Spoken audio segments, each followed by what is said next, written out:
Kabar terbaru kasus perampasan nyawa ibu dan anak saat ini riuh diperbincangkan mengenai siapa yang sesungguhnya menerobos ke TKP. Namun sebelum lanjut membahas, jangan lupa like, subscribe, dan nyalakan lonceng notifikasinya agar kalian gak ketinggalan berita terbaru dari channel kami. Siapakah yang sebenarnya menerobos TKP? Apakah Danu atau Yosef?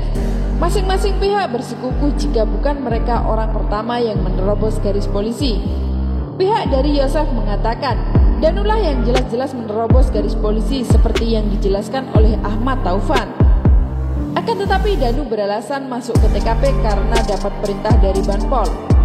Kemudian mereka justru menuduh balik ke Yosef dan berkilah jika Yosef orang yang pertama kali masuk ke TKP. Sesaat setelah pemakaman kedua korban yakni 19 Agustus 2021 sore untuk mengambil sesuatu di dalam rumah tersebut.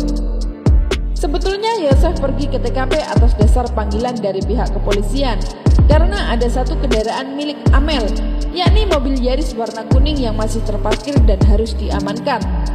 Ketika ke TKP selain Yaris dan Yosef ada pula Mulyana, yakni adik dari Yosef.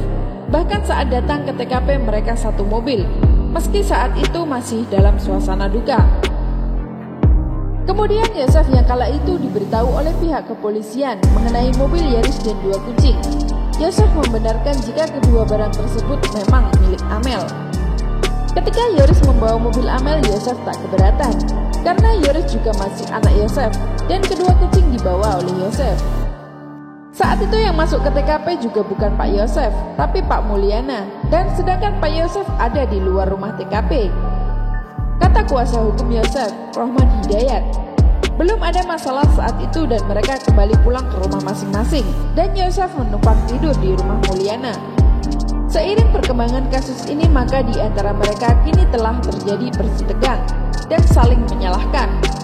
Terutama mengenai berkepanjangannya kasus ini dan pihak Yosef menuduh jika berlarutnya kasus ini adalah ulah Danu yang masuk ke TKP dan menerobos garis polisi sehingga barang bukti hilang dan rusak. Bahkan kuasa hukum Yosef, Rohman Hidayat, meminta Danu untuk dijadikan tersangka karena menerobos tanpa adanya izin dari penyidik. Menurutnya Danu telah melanggar hukum dan harus ditetapkan sebagai tersangka. Lalu pihak Yosef juga menyerang Yoris dan menyebut jika Yoris orang yang temperamen karena pernah mengejar Yosef menggunakan golok karena memergoki Yosef membonceng Mimin. Bahkan Yosef juga mengatakan jika Yoris tak bertanggung jawab sebagai ketua yayasan karena telah membuat yayasan Bina Prestasi terbengkalai sehingga Yosef akan mencari penggantinya. Sekian informasi Subang kali ini, semoga bermanfaat. Terima kasih sudah menonton video kami dan sampai jumpa di video selanjutnya.